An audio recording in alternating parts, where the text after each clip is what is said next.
Bienvenidos, viajeros del tiempo y del mito, a Sueña Historia. Hoy abrirás un cajón que durante siglos se quiso mantener cerrado. ¿Quiénes eran los mamelucos? Niños esclavizados, arrebatados a sus tierras y entrenados como soldados en Egipto y Siria. Un ejército nacido de la servidumbre, que terminaría gobernando como reyes. Su destino parecía marcado por las cadenas, pero el misterio de su historia desafía toda lógica. Derrocaron a sus propios amos, fundaron su propio imperio y defendieron el Islam contra cruzados, mongoles, y a veces, contra su propio pueblo. En esta serie recorreremos sus orígenes oscuros, su ascenso hasta los tronos del Cairo y Damasco, su lucha por la fe y el poder, y su caída bajo las sombras del tiempo. Descubriremos cómo esclavos sin patria se transformaron en sultanes, guardianes y verdugos del mundo islámico medieval. Cada capítulo será como abrir un manuscrito perdido bajo la arena, con la calma de quien escucha voces antiguas al calor de una lámpara. Aquí la historia no es solo datos y batallas, es un viaje para comprender cómo el poder puede nacer del despojo y cómo la libertad, a veces, se conquista con la espada. Así que prepárate para cerrar los ojos, dejarte guiar por las huellas del pasado y sentir la fuerza de un ejército que desafió a la historia misma. Si disfrutas de estas narraciones completas y buscas un lugar donde aprender, reflexionar y descansar con la mente viajera, te invito a quedarte en Sueña Historia. Porque aquí, cada relato es un refugio, y cada susurro del pasado, un eco que aún nos habla. Capítulo 1. El eco del Nilo. El aire del Cairo era un puñal caliente en la cara de Calagún. Un calor que no había conocido en las frías estepas de Kipechak, su hogar. El mercado de esclavos era un caos de olores, voces y desesperación. Calagún, un niño de apenas 10 años, se aferraba a la única posesión que le quedaba, un pequeño amuleto de piedra que le había dado su madre antes de la despedida. Un amuleto que, según ella, lo protegería de todo mal. No sabía que su madre había sido la que lo había entregado, no a los traficantes, sino a un hombre con una túnica de seda, un enviado del sultán Ayubí. No era una venta, sino un pacto. Una vida a cambio de la promesa de un futuro que Calagún no podía vislumbrar. Era un mameluco, un poseído por la institución del sultanato, una pieza en el tablero de ajedrez del poder.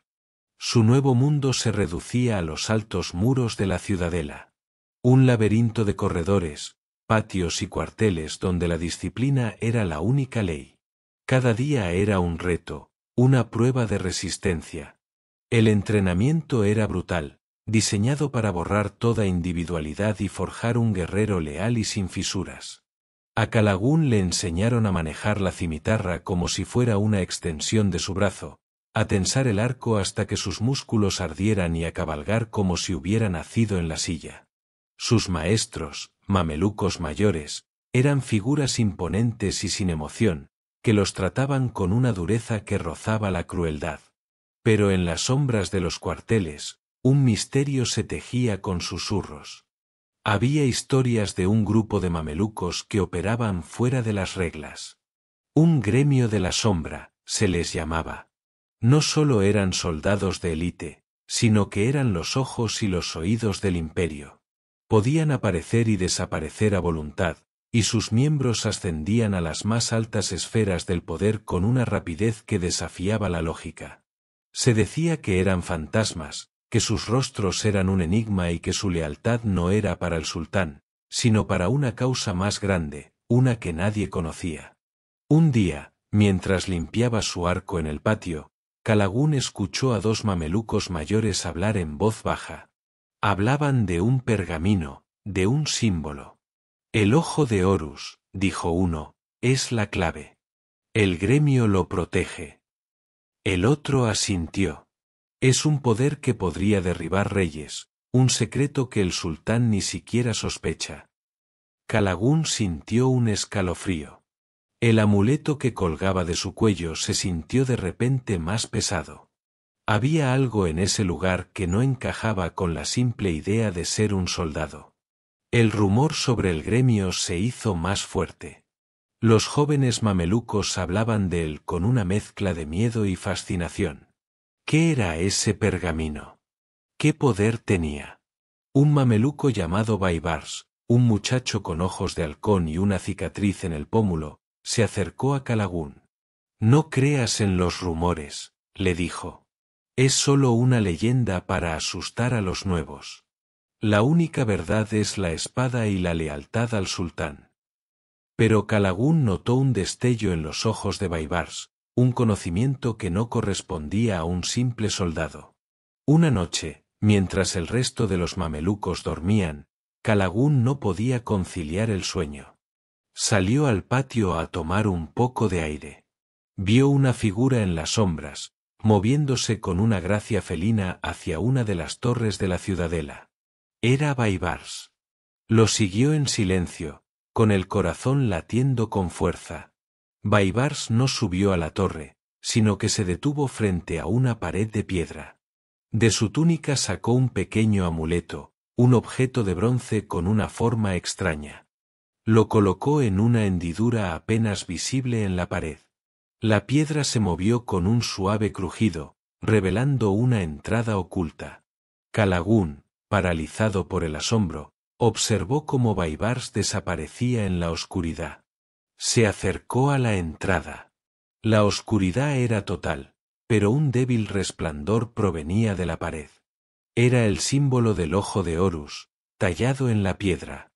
No era solo un mito. El gremio era real.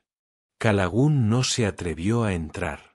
No sabía qué encontraría, pero sabía que había tropezado con algo mucho más grande que la simple vida de un soldado. Al día siguiente, Baibars se comportó como si nada hubiera pasado.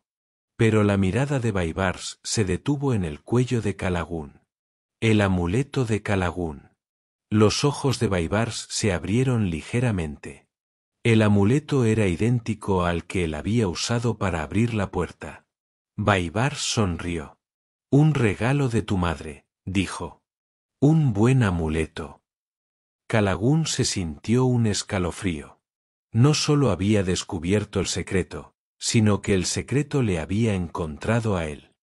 El misterio del gremio de la sombra era aún más profundo de lo que Calagún había imaginado. No era una secta, ni un grupo de espías. Era una antigua hermandad, fundada por un mameluco traicionado en los albores de la dinastía Ayubí.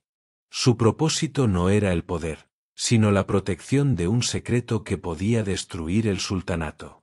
El pergamino cifrado con el ojo de Horus contenía la ubicación de un tesoro que había sido robado a los ayubíes en un complot que involucraba a la corte, a los cruzados y a los mongoles. Un tesoro que, si caía en las manos equivocadas, podría desestabilizar el mundo islámico para siempre. Calagún no lo sabía, pero su amuleto era una de las llaves del pergamino. Una de las 3 llaves que habían sido distribuidas entre los fundadores del gremio, para que el secreto no cayera en una sola mano. La madre de Calagún, una de las guardianas, le había dado la llave a su hijo, para que el tesoro pudiera ser encontrado por alguien que no estuviera cegado por la avaricia. El amuleto no era solo una piedra, era la prueba de su destino. Un destino que lo llevaría de esclavo a sultán, de un simple soldado a protector de un imperio. El precio de la lealtad es la obediencia, pero ¿qué sucede cuando la obediencia significa ocultar una verdad que podría cambiar el destino de un imperio? El sol se puso sobre el Cairo, tiñendo el cielo de naranja y púrpura. El eco de la llamada a la oración se extendió por la ciudad. Calagún se sentó en su litera, con el amuleto en la mano. Su vida había cambiado para siempre. Ya no era solo un esclavo. Era el portador de un secreto, el guardián de una verdad. Y sabía que, en las sombras de la ciudadela, Baibars, su amigo y futuro rival, sabía la verdad. El juego había comenzado. Capítulo 2. La traición de la sangre. El sol de la mañana se filtraba por las estrechas ventanas de la ciudadela, proyectando largas sombras sobre los patios de entrenamiento. Calagún, con el amuleto de su madre aún oculto bajo su túnica, observaba a sus compañeros mamelucos. Ya no eran solo un grupo de muchachos. Eran un ejército en ciernes, con la lealtad grabada a fuego en sus mentes. Pero Calagún sabía que esa lealtad era una capa fina, un barniz sobre una madera podrida. La noche anterior había visto la prueba de ello. El gremio de la sombra era real, y Baibars, su amigo y rival, era parte de él. El entrenamiento se había intensificado. El rumor de la guerra con los cruzados era cada vez más fuerte. El sultán Ayubí, un hombre ya anciano, parecía consumido por la paranoia. Despachaba a sus guardias, los mamelucos, en misiones cada vez más extrañas, vigilándolos como si fueran los verdaderos enemigos. Su desconfianza era un veneno que corría por las venas de la corte. Y esa desconfianza, Calagún pronto se daría cuenta, no era solo una enfermedad de la mente. Era un síntoma de una traición mucho más profunda. Una tarde, mientras la sed del desierto golpeaba la ciudadela, los mamelucos se congregaron alrededor de las fuentes. De repente, una ola de gritos y quejas se extendió por el patio. Los soldados se llevaban las manos al estómago, con los rostros pálidos y el sudor frío perlado en sus frentes. Un malestar inexplicable los había golpeado. No era una simple indigestión. Era una enfermedad, una que debilitaba los músculos y empañaba la vista. Uno a uno, los mamelucos caían, sus cuerpos sacudidos por convulsiones. El misterio de la plaga se cernió sobre la ciudadela. La enfermedad era extraña, rápida y brutal. Los maestros de los mamelucos, guerreros curtidos que habían sobrevivido a innumerables batallas, no podían entender lo que sucedía. Los médicos de la corte, con su conocimiento limitado, no podían encontrar una cura. Los rumores se extendieron como la pólvora. Es un castigo de Dios, decían algunos. Es el sultán, susurraban otros, teme nuestro poder y nos envenena. La tensión se disparó. La lealtad, que antes era una roca, se estaba desmoronando bajo el peso de la sospecha. Calagún, sin embargo, se negó a aceptar los rumores. Su instinto le decía que algo no encajaba. La enfermedad no era como ninguna otra.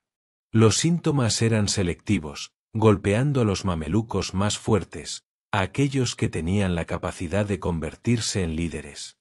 Calagún se unió a Baibars y a otros jóvenes en una investigación secreta. Siguieron el rastro del agua, desde las fuentes hasta el pozo principal que abastecía a la ciudadela. Allí, en la oscuridad, encontraron la respuesta.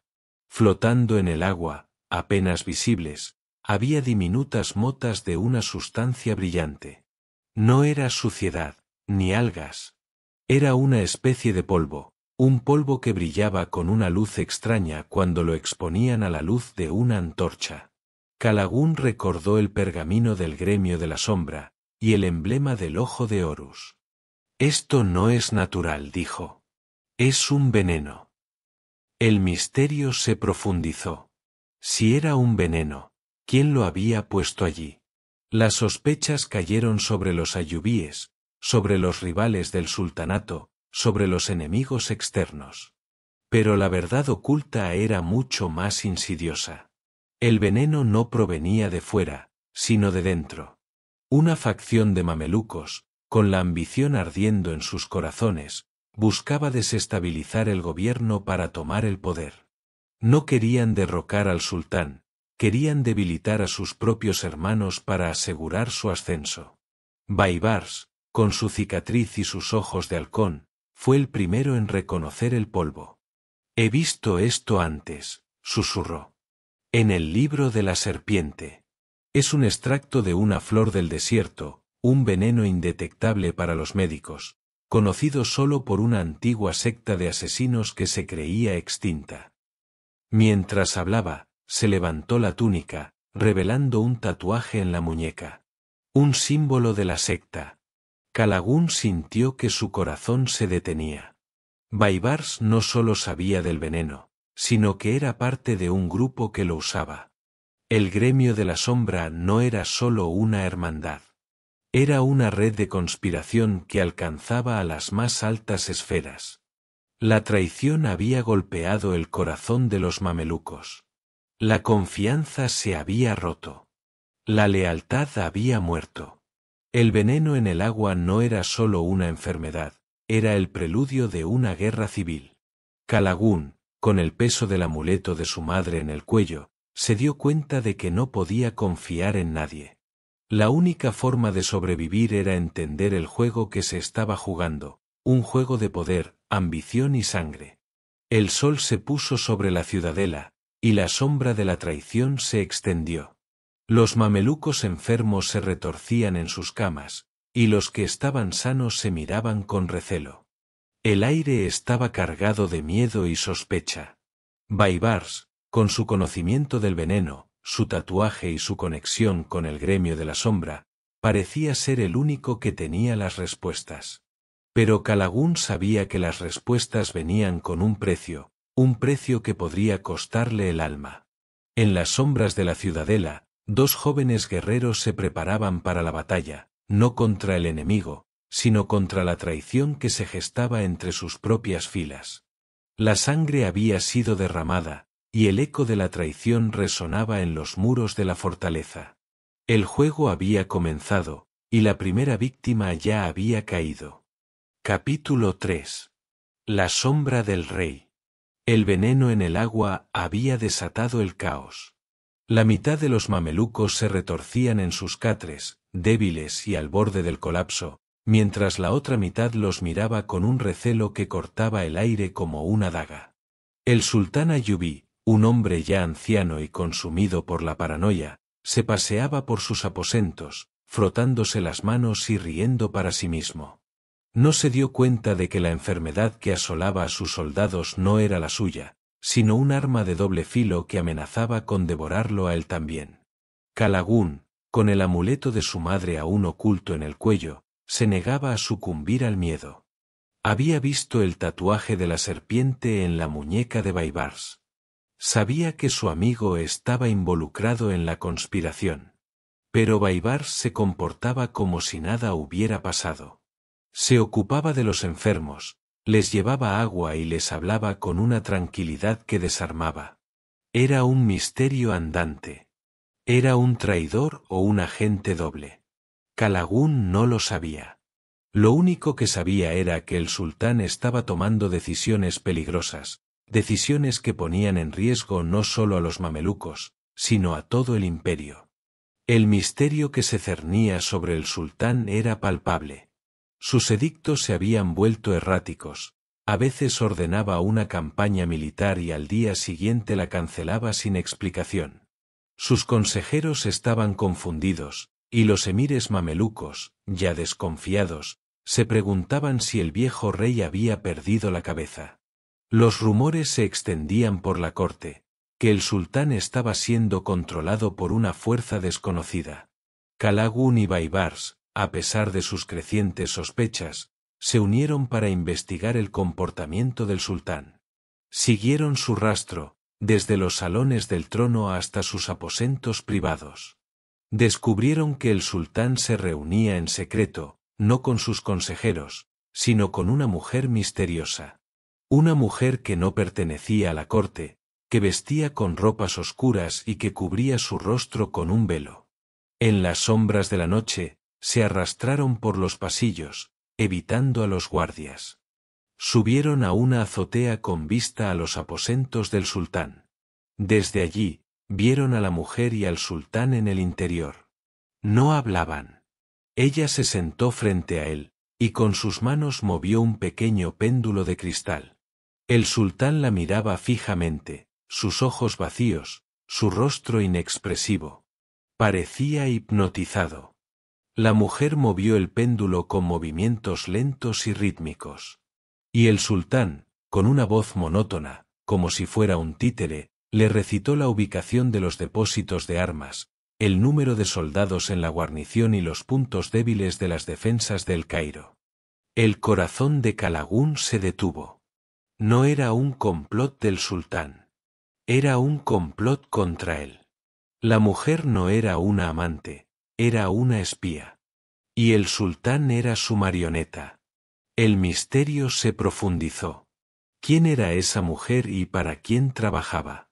La respuesta llegó de la mano de Baibars. Se separó de Calagún y regresó unas horas después. Se había infiltrado en las cocinas del sultán, y había encontrado un pequeño diario oculto en un cajón. El diario no era del sultán, sino de un viejo cocinero que había servido a su familia durante décadas. El diario contenía notas secretas de lo que ocurría en la corte. El viejo cocinero había notado el extraño comportamiento del sultán, y había tomado nota de las visitas secretas de la misteriosa mujer. Su diario contenía un dibujo de un amuleto que la mujer llevaba en el cuello. Era una cruz templaria. El secreto oculto era escalofriante. La mujer no era una espía común. Era una agente de los cruzados, una maestra del hipnotismo, que había sido entrenada en la Orden de los Templarios. A través de un antiguo ritual, la mujer manipulaba al sultán, usando sus propias debilidades contra él. Su objetivo final no era la información, sino la destrucción total. Planeaba que el sultán revelara las defensas del Cairo y abriera las puertas a una invasión. Calagún y Baibars se enfrentaron a un dilema moral. ¿Debían advertir al sultán? Si lo hacían, expondrían su propia investigación secreta, lo que podría llevar a su muerte. ¿Debían derrocarlo? Si lo hacían, desatarían el caos y la guerra civil, y los cruzados aprovecharían la oportunidad para invadir. El veneno en el agua, la conspiración de los mamelucos, el control mental del sultán, todo se unía en un solo punto. La verdadera amenaza no era una, sino tres. El imperio se desmoronaba por dentro, y los enemigos esperaban en la frontera, listos para atacar. Calagún, con el amuleto de su madre en la mano, tomó una decisión. Se acercó a Baibars. Tenemos que detenerla. Y tenemos que hacerlo solos. Baibars asintió. Pero si lo hacemos, nos convertiremos en traidores a los ojos del sultán. Calagún lo miró a los ojos. Y si no lo hacemos, nos convertiremos en traidores a los ojos de todo el imperio. El sol se alzó sobre el Cairo, y la ciudad parecía un espejismo de calma antes de la tormenta. En los aposentos del sultán, la mujer de la cruz templaria movía su péndulo, tejiendo su red de mentiras. Afuera, en los pasillos de la ciudadela, Calagún y Baibars se preparaban para lo que sería el acto más peligroso de sus vidas. Un sultán en las sombras, una espía con un pasado turbio, y dos mamelucos que debían decidir entre su lealtad a un rey débil o la supervivencia de un imperio. La traición había dejado de ser un rumor. Se había convertido en una realidad. Y la sangre, sin duda, sería derramada. Capítulo 4. La caída del águila. La ciudadela del Cairo era una olla a presión. La mitad de los mamelucos, debilitados por el veneno en el agua, se arrastraban por los patios, mientras la otra mitad, desconfiada y al borde de la rebelión, observaba al sultán. El sultán, por su parte, seguía tomando decisiones erráticas, dictadas por la misteriosa espía templaria. Las defensas de la ciudad se habían debilitado, las tropas se habían dispersado y la moral estaba en su punto más bajo. La invasión de los cruzados, que hasta entonces había sido una amenaza lejana, ahora parecía inminente. Calagún y Baibars, en sus roles de espías improvisados, se movieron en las sombras. Habían logrado interceptar una carta de la mujer templaria, en la que informaba a sus superiores en Tierra Santa sobre el estado de las defensas del Cairo. La carta contenía un plan de ataque. Los cruzados invadirían a través de la ciudad de Mansura, un punto estratégico a orillas del Nilo. La invasión no sería un asalto frontal, sino un ataque por sorpresa, mientras los mamelucos estaban divididos. El dilema de Calagún y Baibars era claro. ¿Cómo advertir al sultán sin exponerse? Baibars, siempre el pragmático, propuso una solución radical. No podemos advertirle, dijo. Está bajo un hechizo. Tenemos que derrocarlo. Es la única forma de salvar al imperio. Kalagún se negó. Derrocar a un sultán era alta traición, un crimen que se castigaba con la muerte. Pero el tiempo se agotaba.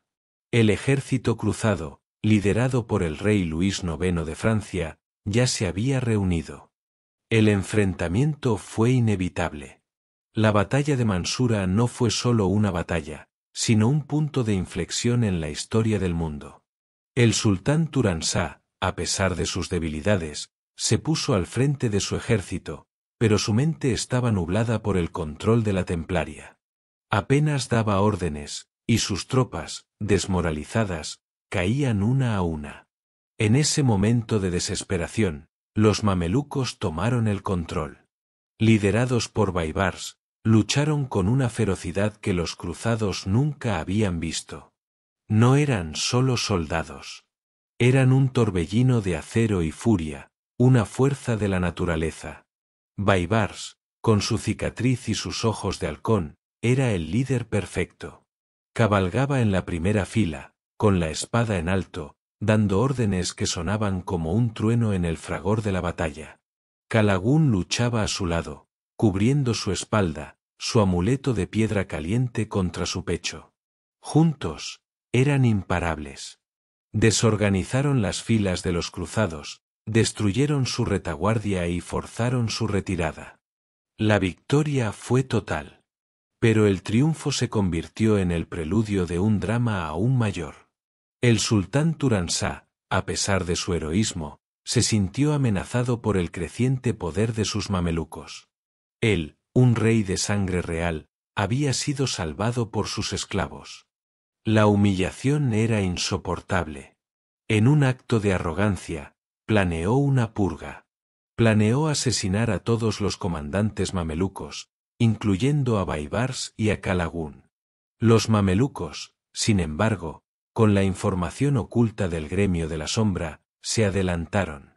El asesinato de Turanshah no fue un simple motín, fue un golpe meticulosamente planeado.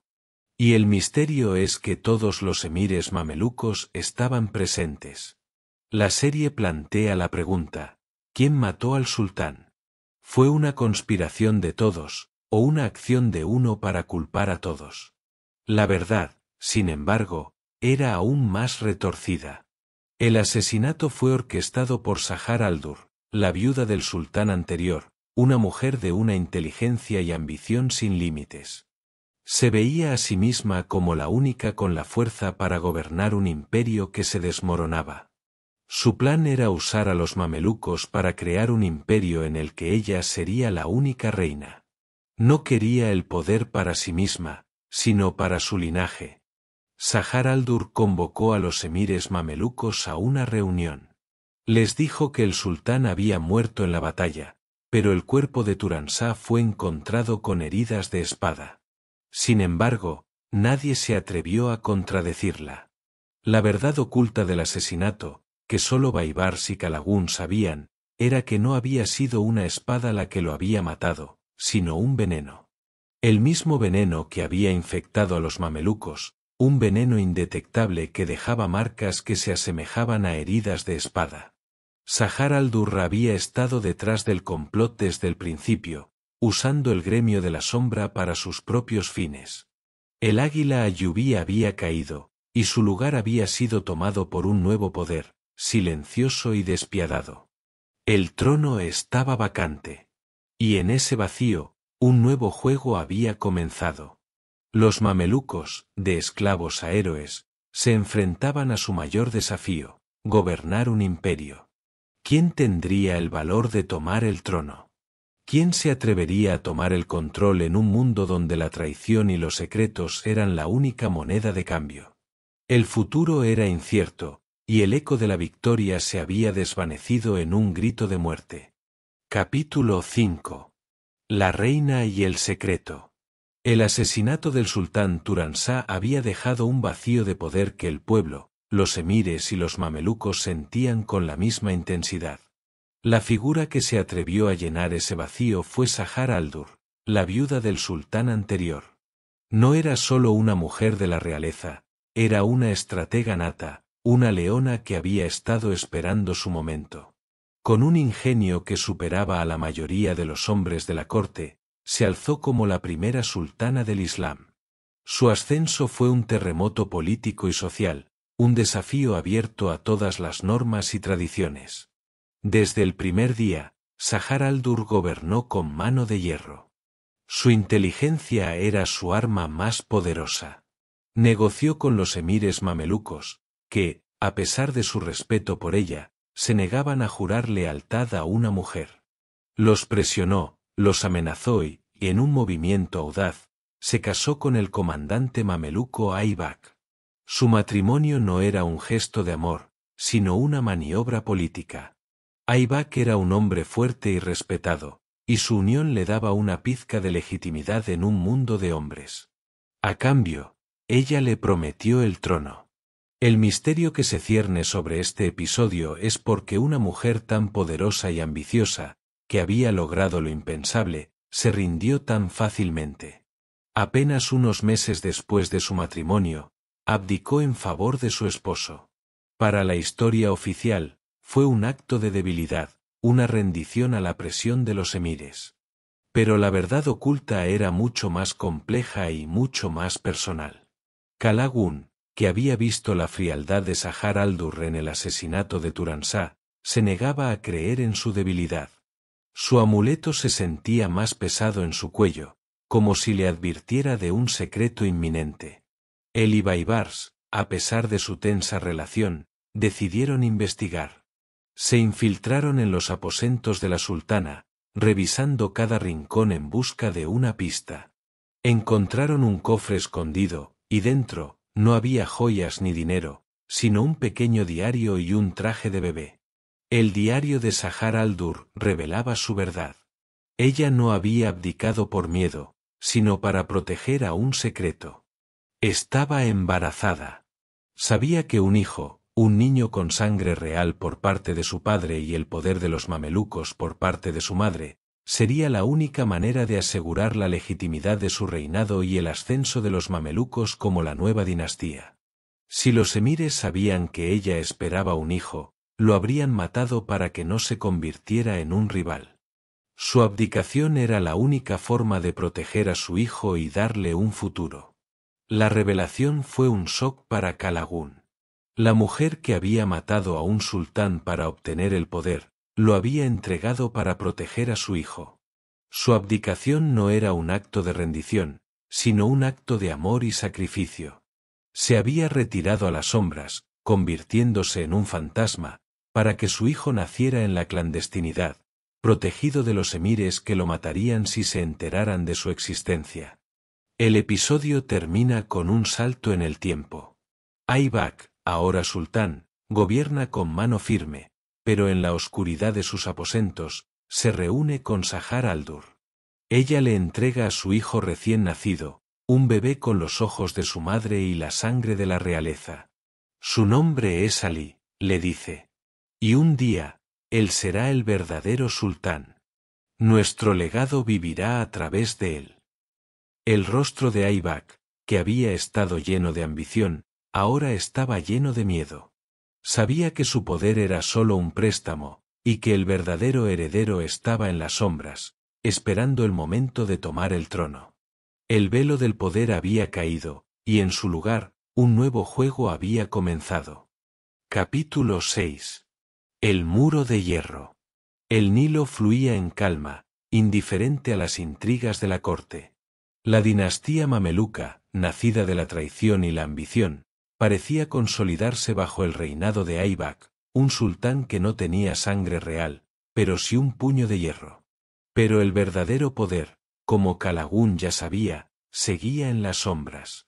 Aybak era un mero títere de su esposa, Sahar al-Dur, que gobernaba a través de su esposo mientras criaba en secreto a su hijo, el verdadero heredero del imperio. Un bebé cuya existencia era un secreto que podría matar a cualquiera que lo descubriera.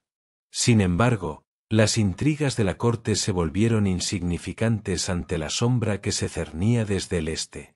El eco de los cascos de miles de caballos resonaba a través del desierto, un sonido que presagiaba la aniquilación. Del corazón de Asia, la horda mongola, una fuerza de la naturaleza liderada por Hulagu Khan, arrasaba todo a su paso. Ciudades enteras, reinos milenarios y el propio califato abasí de Bagdad, una civilización de siglos de antigüedad, habían sido reducidos a polvo. Egipto, una isla de esperanza en un océano de destrucción, era el último bastión del Islam. La llegada de los mongoles no fue un misterio para los mamelucos. El gremio de la sombra, con su red de información oculta, había estado siguiendo el avance de la horda durante meses. Los mensajeros que llegaban a El Cairo, exhaustos y aterrorizados, contaban historias de una crueldad que desafiaba la imaginación. Los mongoles no hacían prisioneros. Simplemente mataban a todos. El miedo se apoderó de la población. Algunos pedían la rendición, otros, la fuga. Pero los mamelucos, criados en la guerra, eligieron luchar. Se enfrentaron a su mayor desafío, dejando de lado sus rivalidades para enfrentarse a un enemigo que había matado a millones. El sultán Aybak, aconsejado por Sahar al-Dur, tomó una decisión audaz. En lugar de esperar en El Cairo, llevaría la guerra a los mongoles. Marchó con su ejército al norte, hacia la llanura de Ain Jalut, o la fuente de Goliat. El ejército mameluco era formidable, pero en número, no se comparaba con la horda de Hulagu Khan. La tensión era palpable, la derrota parecía inevitable. El destino del mundo islámico pendía de un hilo. El gran misterio de la batalla que se avecinaba es la pregunta que ha atormentado a los historiadores durante siglos. ¿Por qué Hulagu Khan, un general brillante y despiadado, se retiró con la mayoría de sus tropas antes del enfrentamiento, dejando solo una fuerza de vanguardia? La versión oficial, aceptada por todos, es que la muerte del gran Khan le obligó a regresar a Mongolia para la elección de un nuevo líder. Pero esa explicación era demasiado simple para Kalagun. Su amuleto de piedra se sentía frío, como si la verdad estuviera congelada en el tiempo. La verdad oculta era una traición aún más profunda que la del veneno y el control mental. La razón del retiro de Hulagu Khan no fue la muerte de su hermano, sino una traición desde dentro. Su comandante militar, Kitbuka, un cristiano nestoriano, estaba en contacto secreto con los mamelucos. Kitbuka, que había visto la aniquilación de los cristianos nestorianos en Mesopotamia, vio en los mamelucos la única esperanza para su pueblo contra la tiranía mongola. A través del gremio de la sombra, se comunicó con Kalagun y Baibars, compartiendo información vital sobre las tácticas mongolas, sus puntos débiles y su armamento. Su traición no fue por dinero, sino por la promesa de que los mamelucos protegerían a los cristianos. Su partida no fue una coincidencia, sino un acto deliberado, dejando solo una fuerza de vanguardia para que los mamelucos la masacraran. El ejército mameluco, con la información privilegiada de Kitbuka, ideó una estrategia brillante. Escondieron sus tropas en el valle y atrajeron a la fuerza de vanguardia mongola a la batalla. El enfrentamiento fue brutal, pero los mamelucos, con la ventaja de la sorpresa y su conocimiento de las tácticas mongolas, los aniquilaron. La victoria fue un milagro, un triunfo que cambió el curso de la historia. El sol se puso sobre la llanura de Ain Jalut, tiñendo el cielo de rojo sangre. El mundo islámico había sido salvado por un puñado de guerreros. De esclavos a salvadores. Pero el precio de esa victoria era un misterio aún por revelar. En las sombras del campamento, Baibars se acercó a Kalagun. El león ha sido domado, dijo con una sonrisa. Pero el verdadero león es el que aún no ha rugido. Baibars, con su tatuaje de la serpiente, no hablaba de los mongoles, sino de sí mismo. La victoria había traído consigo la gloria, pero también la sangre, y el siguiente capítulo de la historia de los mamelucos el más oscuro y el más sangriento, estaba a punto de comenzar. Capítulo 7. El golpe del héroe. El eco de la victoria en Ain Jalut resonaba en los corazones de los mamelucos. Habían logrado lo impensable, detener la marea mongola que había arrasado con el mundo conocido. El sultán Kutuz, un hombre de innegable valentía y liderazgo, fue aclamado como el salvador del Islam. Su regreso a El Cairo fue un triunfo. La gente se volcó a las calles, lanzando flores y confeti a su paso, celebrando a sus héroes.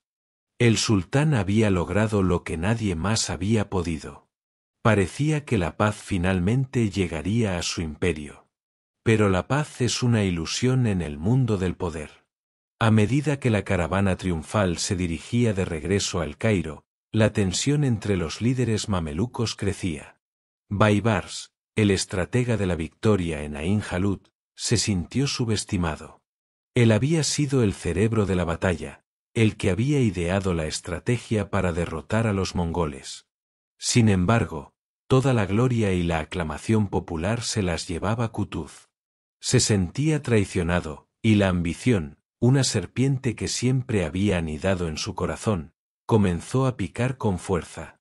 El misterio que se cierne sobre este episodio es el brutal asesinato de Kutuz, el héroe de Ain Jalut, a manos de su propio compañero, Baibars, en el camino de regreso.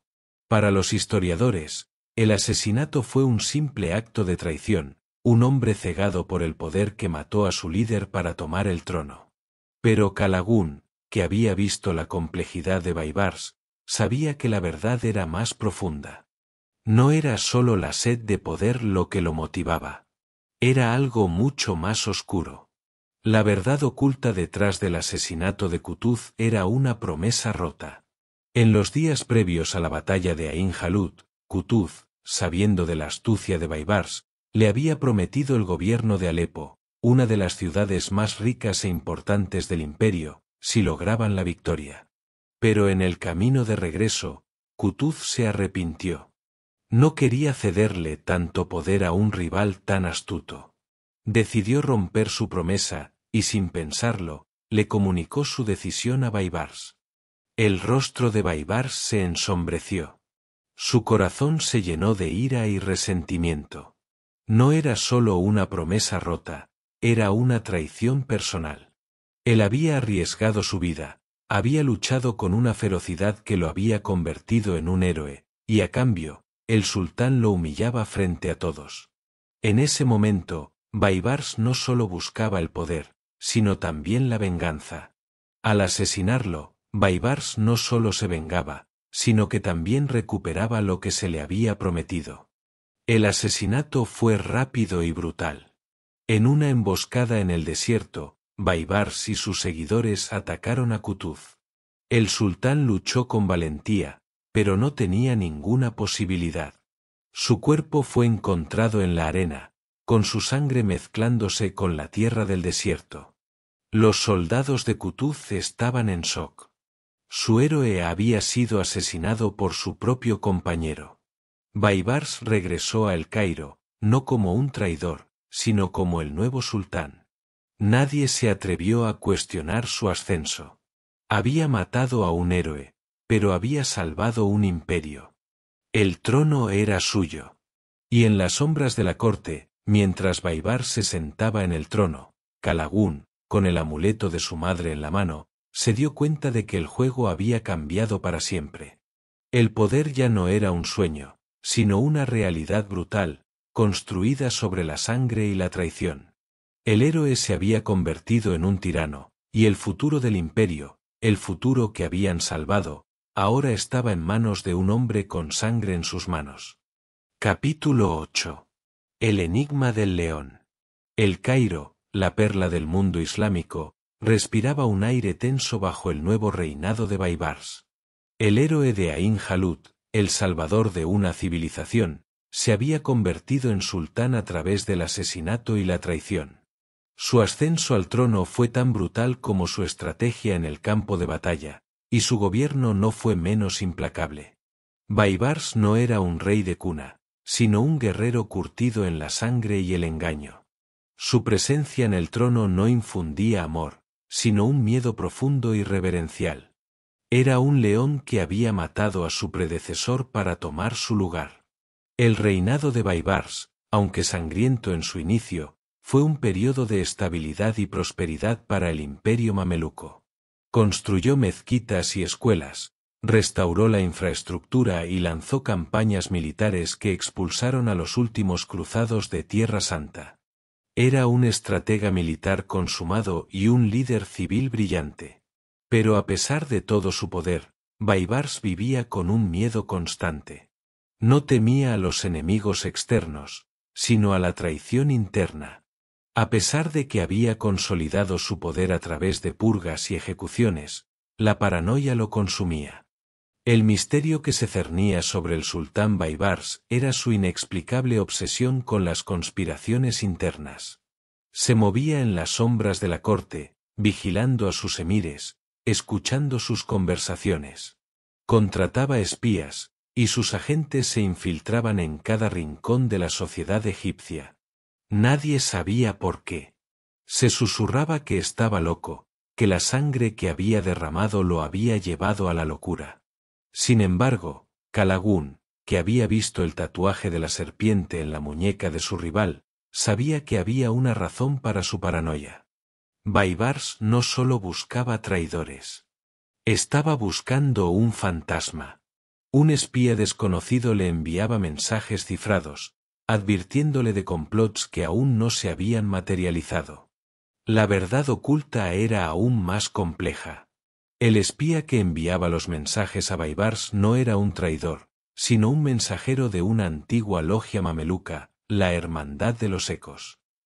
Esta hermandad, una rama del gremio de la sombra que Kalagún había descubierto, se dedicaba a proteger el legado y los secretos de los mamelucos. Habían estado con Baibars desde el principio, desde su ascenso al poder, incluso antes de que él se convirtiera en sultán. La hermandad no buscaba el poder para sí misma, sino que quería asegurarse de que el imperio mameluco perdurara. Su propósito era guiar al sultán, advertirle de las amenazas internas y externas, y protegerlo de aquellos que buscaban derrocarlo. El espía misterioso era un mameluco que había sido entrenado en las artes de la información y el sabotaje. Era un maestro del disfraz, que podía infiltrarse en cualquier lugar sin ser detectado. A través de él, la Hermandad de los Ecos proporcionó a Baibars información vital, salvándole la vida en varias ocasiones. Le advirtieron de un intento de envenenamiento en su comida, de un complot de sus propios emires para asesinarlo durante una cacería, y de la infiltración de un espía templario en su corte. Baibars, un hombre que no confiaba en nadie, se vio obligado a confiar en esta red secreta. El león, a pesar de su fuerza y poder, se dio cuenta de que no podía gobernar solo. Necesitaba los ojos y los oídos de la Hermandad de los Ecos. La traición que había usado para tomar el trono se había convertido en su mayor miedo, y su única salvación era una conspiración que él no podía controlar. El episodio termina con un Baibars solitario, sentado en su trono. En la oscuridad de su cámara, un mensaje cifrado aparece en su mesa. El zorro de Acre está afilando sus dientes, dice el mensaje. No confíes en nadie. Baibars toma la nota en su mano y la quema en la llama de una vela. Su rostro, marcado por la guerra, se ilumina por un instante, y en sus ojos se puede ver el miedo. No el miedo de un guerrero a la muerte, sino el miedo de un rey a la traición. La victoria había traído la gloria, pero también la paranoia, y el siguiente capítulo de la historia de los mamelucos, el más sangriento de todos, estaba a punto de comenzar. Capítulo 9. La caída de la última fortaleza. El reinado de Baibars, consolidado sobre el terror y la astucia, había logrado lo que ninguna dinastía anterior pudo: unificar Siria y Egipto bajo un mismo estandarte, creando un imperio que se extendía desde el Nilo hasta el Éufrates. La serie de purgas internas, orquestadas por la misteriosa Hermandad de los Ecos, le había garantizado una paz que, a pesar de su brutalidad, era necesaria. La prosperidad había regresado a la región, y las mezquitas, escuelas y hospitales se alzaban como testamento del nuevo poder mameluco. Pero la sombra de la guerra, que parecía haber desaparecido con la derrota de los mongoles, se negaba a morir. La nota cifrada que le llegó a Baibars, el zorro de Acre está afilando sus dientes, no era una metáfora. Se refería a los cruzados, que, a pesar de la derrota en Mansura, seguían aferrándose a su última fortaleza en Tierra Santa, Acre. La ciudad portuaria, una vez un próspero centro de comercio y un símbolo de la dominación cristiana, era ahora un nido de intrigas, corsarios y un último resquicio de esperanza para la cristiandad en Oriente Medio. La Hermandad de los Ecos había descubierto que los cruzados, lejos de rendirse, estaban preparando una última cruzada para reconquistar los territorios perdidos. Baibars, un general que no dejaba nada al azar, decidió dar el golpe de gracia. Reunió a su ejército y marchó sobre Acre.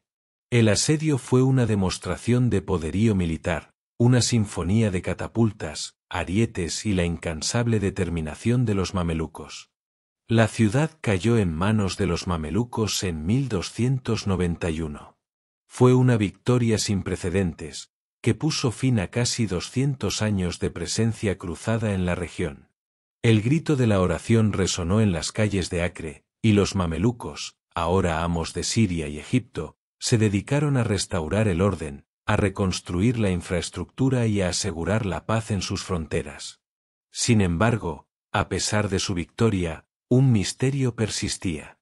La mayoría de los cruzados, incluyendo a los caballeros templarios y hospitalarios, huyeron a la isla de Chipre.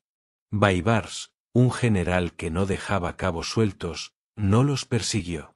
Los historiadores, perplejos, asumieron que los mamelucos, agotados por la guerra, habían perdido el interés. Pero la verdad oculta era mucho más oscura y mucho más peligrosa. El gremio de la sombra, que operaba en las filas de los templarios, había descubierto algo que Baibars no sabía.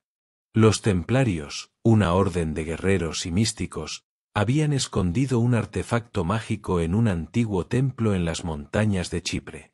El artefacto era un arma, una reliquia que, si se activaba, podía desatar una fuerza destructiva capaz de aniquilar el Cairo y el poder de los mamelucos.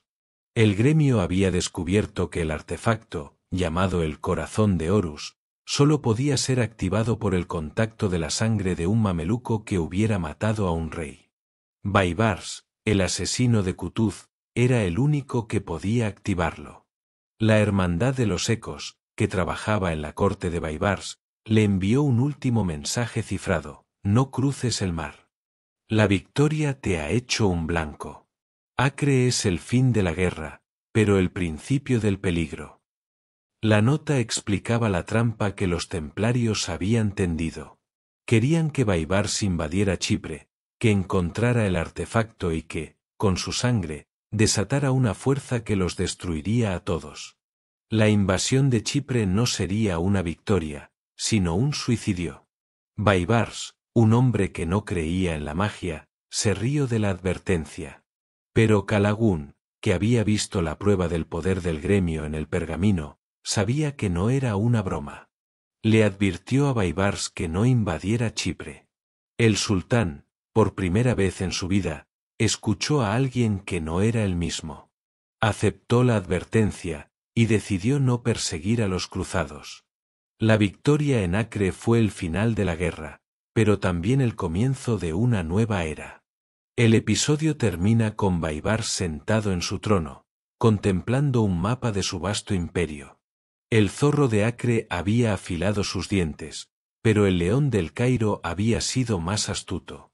La guerra había terminado, pero los peligros persistían. ¿Podía un imperio protegerse de un enemigo que había dejado una trampa mortal en la historia? El eco de su victoria, que había traído gloria, también había traído un enemigo que no podía ser derrotado con una espada. Y en la oscuridad de su cámara, un nuevo secreto comenzaba a gestarse, uno que pondría fin a la dinastía que él había construido. Capítulo 10. El eco del futuro. Los siglos pasaron. El eco de los cascos de los mamelucos se desvaneció en el tiempo, pero su legado perduró. El imperio que Baibars había construido sobre la sangre y la traición se mantuvo en pie durante casi 300 años, una hazaña inigualable en un mundo de reinos efímeros. Ya no eran esclavos. Eran sultanes, príncipes, mecenas de las artes, protectores de la fe y constructores de una de las civilizaciones más avanzadas de su tiempo. Su influencia se extendía por todo el mundo, desde el Nilo hasta el Mediterráneo, desde el desierto de Siria hasta las ricas tierras de Arabia. La Hermandad de los Ecos, la logia secreta que había protegido a Baibars, siguió operando en las sombras. Se habían convertido en los guardianes de la historia mameluca, recopilando manuscritos, diarios y notas secretas que contaban la verdad detrás de las leyendas. Ellos sabían que la historia no era solo una sucesión de hechos, sino un eco del pasado, una advertencia para el futuro. El misterio final se encontraba en un antiguo manuscrito, guardado en la biblioteca secreta de la Hermandad. El manuscrito, escrito en un código que solo los iniciados podían descifrar, contenía la verdad sobre la caída del imperio mameluco. La historia oficial, escrita por los vencedores, decía que los otomanos habían conquistado Egipto con su superioridad tecnológica y sus armas de fuego. Pero la verdad oculta era más oscura, más insidiosa. No fue una guerra la que los derribó. Fue una traición. El manuscrito revelaba que la verdadera causa de la caída del imperio mameluco fue Tuman Bey, el último sultán. El relato, detallado y escalofriante, contaba cómo Tuman Bey, un hombre consumido por la ambición y la sed de poder, había estado en contacto secreto con los otomanos. No era un espía, sino un traidor. Temía que su posición fuera desafiada por una facción rival de los mamelucos, y vio en la invasión otomana una oportunidad para consolidar su poder. Les proporcionó a los otomanos información vital sobre las defensas del Cairo, la ubicación de los depósitos de armas y los puntos débiles de la caballería mameluca. El manuscrito no era solo un registro histórico. Era una advertencia. El león del Cairo, que había derrotado a los mongoles y expulsado a los cruzados, había sido domesticado por su propia gente. La traición que había usado para tomar el trono se había convertido en su propia perdición. Tuman Bey, el último mameluco, había sido un títere en un juego que él mismo había ayudado a crear. El sultán otomano, Selim, y lo derrotó fácilmente, lo capturó y lo ahorcó en la puerta de Zubeila, la misma puerta por la que los mamelucos habían desfilado en triunfo siglos atrás. El eco de la victoria se desvaneció en un grito de muerte. El manuscrito termina con un último mensaje, una profecía para el futuro. El poder es una serpiente que se come su propia cola, decía. La traición es la única moneda de cambio, y aquellos que la usan para ascender, serán devorados por ella. La Hermandad de los Ecos había dejado ese manuscrito para que el mundo recordara que la gloria y la tragedia de los mamelucos no estaban en sus batallas, sino en sus secretos. El episodio termina con un salto al presente. En una polvorienta biblioteca del Cairo, un joven historiador, un descendiente de los mamelucos, encuentra el manuscrito. Lo abre, y sus ojos se abren de par en par al ver el símbolo del ojo de Horus en la primera página. El amuleto que Kalagún había llevado en su cuello. La historia de los mamelucos, que se creía acabada, solo había comenzado. El eco del pasado resuena en el presente. De esclavos a sultanes, los mamelucos construyeron un imperio que duró siglos. Pero en sus cimientos, se encuentran secretos, traiciones y la semilla de su propia destrucción. La historia de los mamelucos no es solo una lección del pasado, sino un recordatorio de que el poder es una fuerza que corrompe, y que aquellos que lo buscan, terminan encontrando su propia perdición. Reflexión final. La historia de los mamelucos, que hemos recorrido juntos, no es solo un relato de batallas y traiciones. Es el eco de un sueño, el grito silencioso de un pueblo que se negó a ser definido por su origen. Estos hombres, arrancados de sus hogares y vendidos como mercancía, no se convirtieron en reyes por derecho de nacimiento, sino por la fuerza de su voluntad. Su poder no se cimentó en castillos de oro, sino en la disciplina, el ingenio y, sí, la sangre de sus enemigos y de sus propios hermanos. Pero la lección más profunda de su historia no reside en la gloria de sus conquistas, sino en la sombra que proyectaron sobre su propio destino. Los mamelucos, que usaron la traición como una escalera al poder, finalmente cayeron por ella. Como la serpiente que se come su propia cola, el imperio que construyeron sobre un acto de traición, terminó desmoronándose por un último y fatal acto de traición. Así, la historia de los mamelucos nos invita a una reflexión. ¿Es el poder una fuerza que corrompe, o solo revela la verdadera naturaleza de quienes lo buscan? ¿Es el destino algo predeterminado, o es una elección, un acto de voluntad? La respuesta, tal vez, se encuentra en ese antiguo manuscrito, en el eco de un pasado que nos advierte del futuro. Porque, como los mamelucos, todos somos el producto de nuestros orígenes, pero la grandeza de nuestro destino depende de cómo decidimos escribir nuestra propia historia. Y en ese sueño, en el eco de los caballos galopando sobre las dunas de Egipto, yace la verdadera esencia de Sueña Historia.